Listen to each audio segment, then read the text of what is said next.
안녕하세요. 오늘 설 전이죠.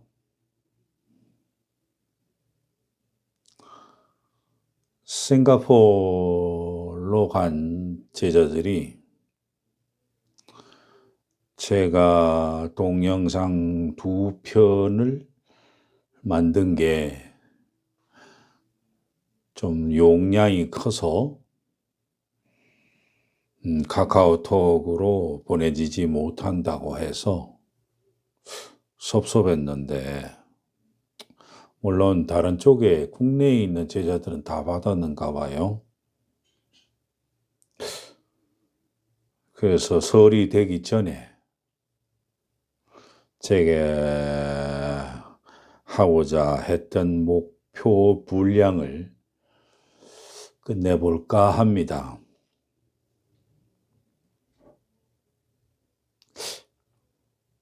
오늘은 제가 예전에도 한번 말씀드렸는지는 잘 모르겠지만, 기독교를 중심으로 해서 저의 종교관을 가지게 된 동기 중에 하나가 오늘 말씀드리는 것 중에 하나가 될는지도 모르겠어요. 그것은 기독교인이라고 하면은 잘 알고 있고 많이 들어왔지만은 실천력에 있어서는 좀 문제가 되는 부분입니다. 그것은 소위 뭐냐 하면, 원래 성경에는 강령이라는 말이 나와 있는데, 예전에 저의 스승님께서는 저에게 뭐라고 하자면 대강령이라고 이렇게 말씀을 주셔서 특별한 무엇이 있는가 싶어서 귀를 쫑긋거리 가면서 마음속에 담아가지고 그 강령은 강령인데 그것이 후에 내가 지나고 나서 보니까 이게 굉장히 문제가 있다라는 생각이 좀 들었어요. 그래서 저는 다시 한번 우리 동양 사상을 쭉 훑어가면서 무엇인가는 하나를 추가를 하게 되었습니다. 그 과정을 오늘 말씀을 드리고자 해요. 저쪽이 어딥니까? 마태복음 7장 12절이죠. 거기 가면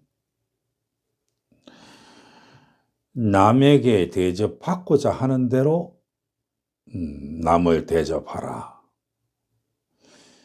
이것이 율법이요 선지자니라. 이런 말씀이 있습니다. 이것이 소위 이제 그게 뭐냐면, 우리 기독교 내에서 기독교를 믿는 사람들 내에서는 이걸 보고 황금률이라고 하죠. 근데 이게 오해 아니라 잘못 이해를 하면 안 되기 위해서 우리가 실행하는 면에서 이 말을 풀어서 얘기를 하자면 뭐가 되느냐 하면, 내가 남들이 나한테 해주었으면 하는 것을 네가 먼저 해줘, 이 얘기거든요. 여러분들 이거 이렇게 생각해 본 적 있으세요? 이거를 잘못 해석하면 이걸 이렇게 됩니다. 네가 남한테 사랑받고 싶으냐? 그럼 네가 먼저 사랑해. 이런 얘기가 되잖아요. 그런데 이거 나중에 가니까 이게 큰 문제가 생겨요. 제가 직접 실천을 해보니까. 그렇다면 이게 율법과 예언서가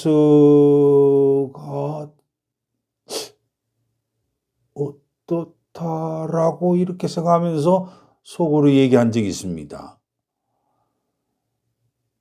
아마 제가 하고 싶은 말은 조금 이따가 얘기할게요.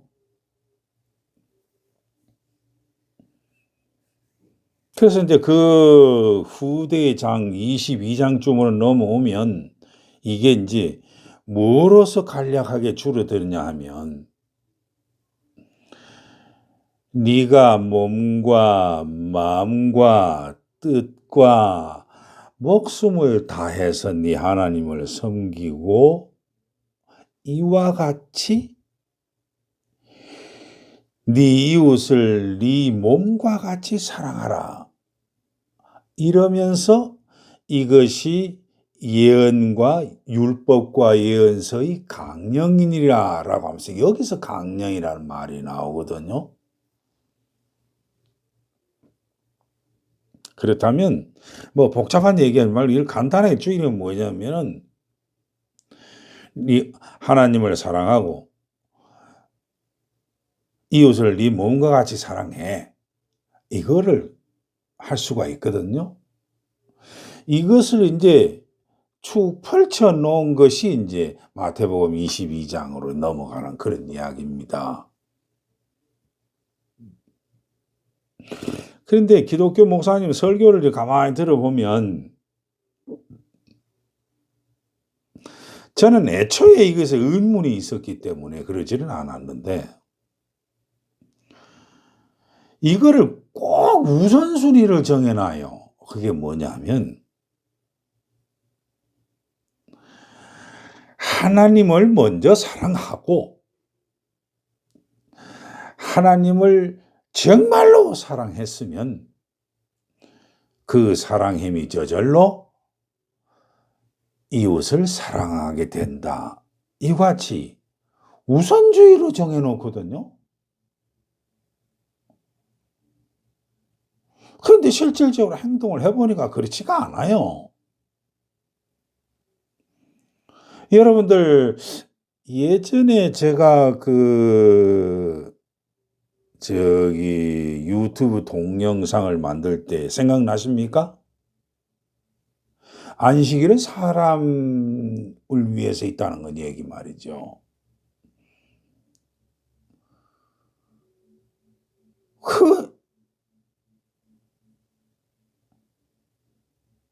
예수님께서도 심지어는 뭐냐면은 인간 중심주의로 먼저 얘기를 안 하는데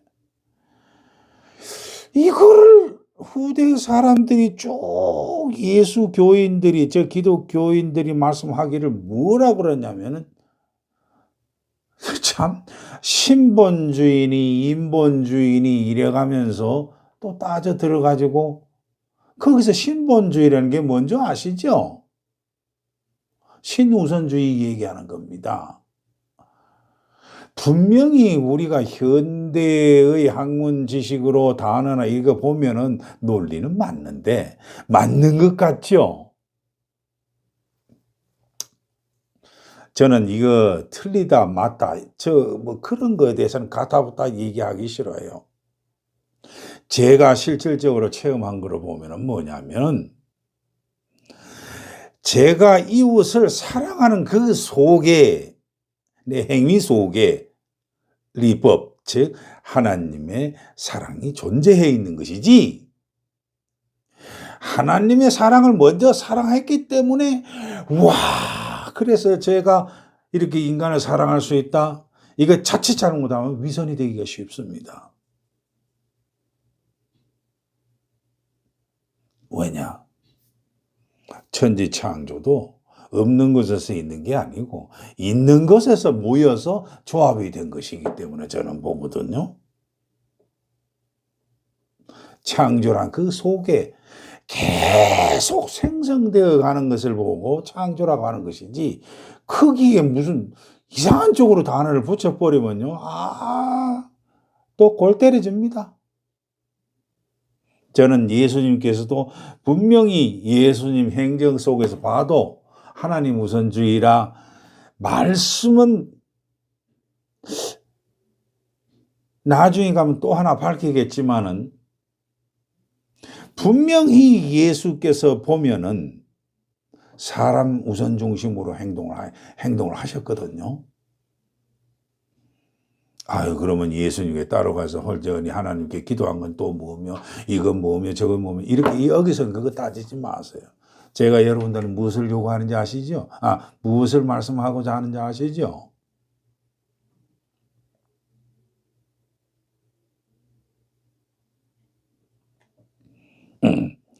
제가 말씀드린 것은 왜 이것을 대강령이라고 할 수가 있느냐라고 하는 이야기입니다. 그게 하나님을 사랑하고 라고 하는 기독교식 그 하나님 그 대신에 모든 종류에서 얘기를 하는 신, 각자의 종교의 신이 있지 않습니까? 그 신을 다 갖다 앞에다 붙여놔 놓고 이웃을 네 몸과 같이 사랑을 해라. 이렇게 대체할 수가 있거든요. 저는 이것을 한마디로 줄입니다. 그런데 여기에서 왜 맨 처음에 얘기를 했던 하나님은 사랑이시라라고 하는 얘기가 그러면 이걸 어떻게 해석을 해야 되느냐? 맞습니다. 제 밑바닥 속에 흘러져 있는 이 환한 빛 그 자체는 저에게는 그것을 영이라고 부르는데 그것은 곧 성령이자 성령은 거룩한 영으로 곧 사랑 자체이시다. 이것을 깔고 있다는 이야기입니다. 여기에서 많이 번성되는 이야기는 각자가 받을 수 있는 역량대로 생각을 해 주시고 저는 그것을 떼어내요. 이웃을 사랑하는 그 자체 속에 하나님의 영이 그 속에 리법으로 존재하고 계신다는 얘기를 여러분들한테 이 말씀을 드립니다.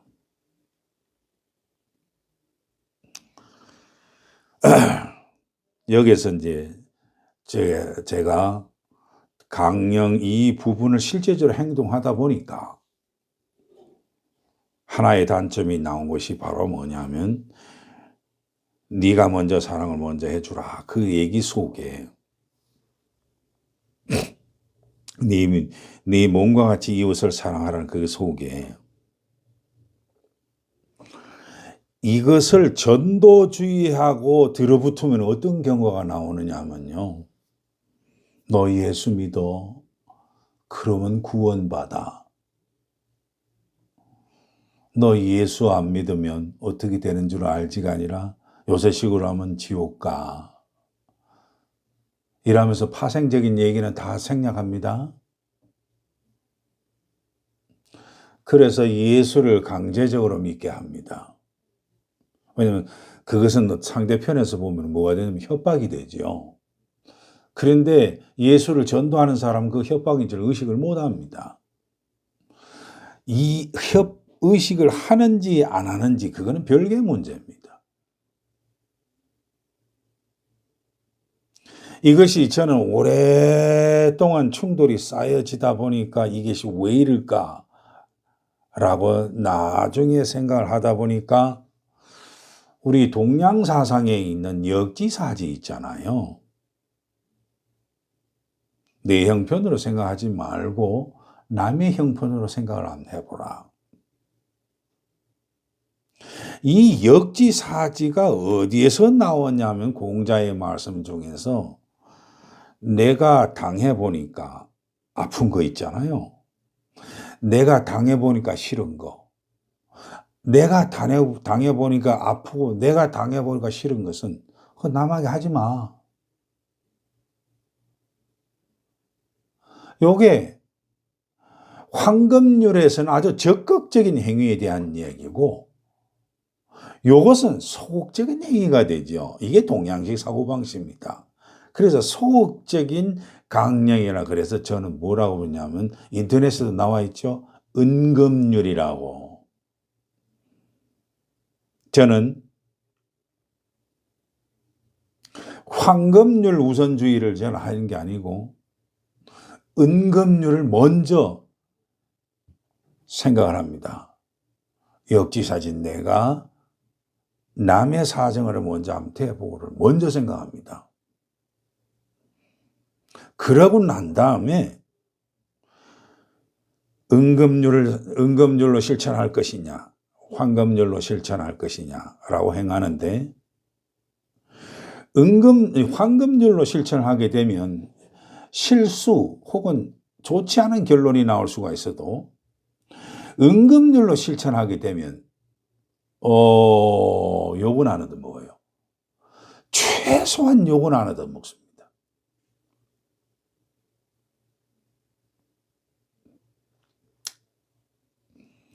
그런데 이 마태복음 이 이야기를 하면서 여러분들 이 얘기까지 하면 좀 그런데, 이 이야기까지 하면서 나중엔 무슨 얘기까지 나오느냐 하면, 마태복음의 저자는 원수까지 사랑하라는 얘기가 나와요.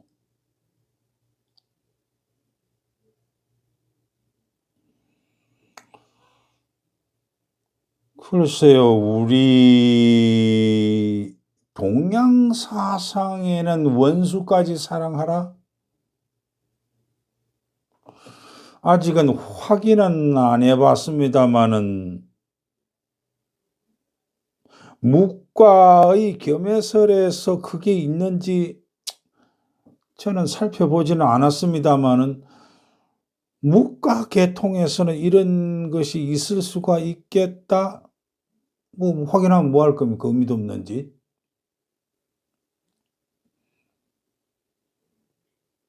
근데 분명한 것은 뭐냐면, 유대교 문헌에는 이게 없거든요.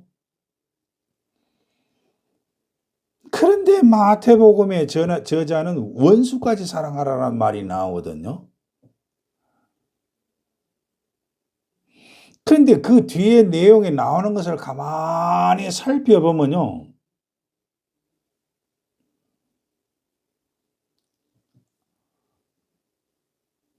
제 눈에는 그 위선 떠는 소리로 보이거든요. 어떻게 보면 염장 지르는 소리를 하는 건지도 모르겠다 싶은 내용이거든요. 왜 그러냐?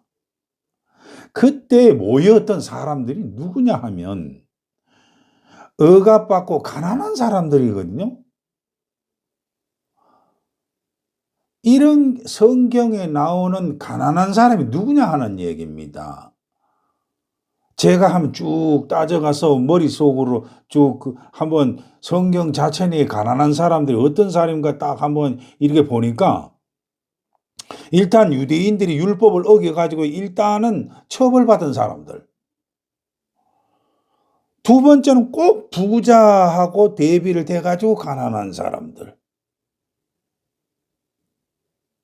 그야말로 가난하기 때문에 빌어먹기 위해서, 먹고 살기 위해서 하는 가난한 사람들.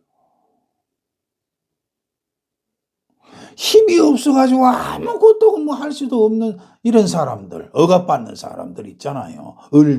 갑을 중에 을자. 그러니까 이 사람들은 늘 슬픔에 쌓여있고 얼굴을 찌푸리며 징징거리고 울 수밖에 없는 사람들 아닙니까?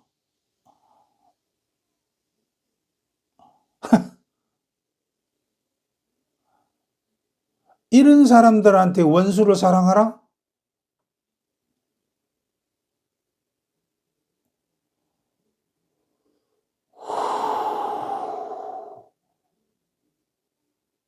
전 못해요. 저는 기독교 성인이나 불교 아라한한테 하세요. 저는 못합니다. 모르겠어요. 여러 하는 사람은 있겠죠? 저는 못합니다. 왜 마태복음은 이런 얘기까지 하면서 심령이 가난한 자는 천국이 저희들 것이며 라고 왜 얘기했을까요? 라고 하는 것을 더듬어 보면, 이런 사람들한테는요, 천국, 즉 하나님께서 다스리는 그 나라가 얼마나 기가 차게 좋게 보였겠습니까? 여러분도 여러분도 그렇잖아요. 그 천국이 얼마나 소중한지. 이것이 현대 용어로 오게 되면 그게 뭐예요? 자기 마음대로 무엇인가 할 수 있는 좁은 용어의 자유라는 개념으로 나타나지 않습니까? 얼마나 자유로우나. 이런 사람들한테는요, 천국이 마땅하죠.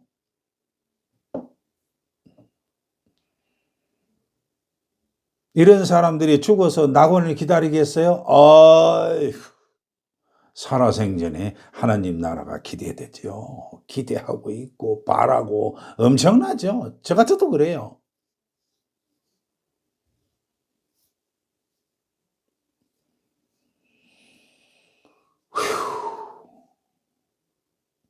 이제 얘기하겠습니다. 하나님을 사랑하는 것 같이 네 이웃을 사랑하라. 그 말이 틀리다는 것이 아니라 이것을 잘못하면 위선이 됩니다. 위선.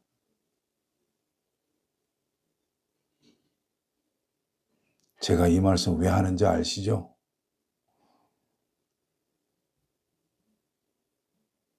여러분도 생각 한번 해보세요. 오늘 황금률과 은금률을 얘기하면서 마태복음에 나와 있는 적극적인 것과 우리 동양사상에 나와 있는 역지사지의 은금률을 같이 한번 병행을 해서 저의 히스토리적인 체험담을 가지고 여러분한테 제언합니다.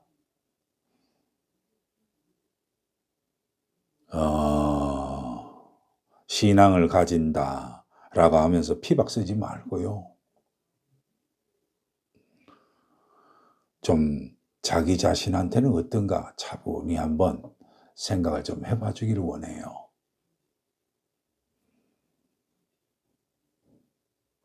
구정 잘 쓰길 바라요. 아멘. 감사합니다.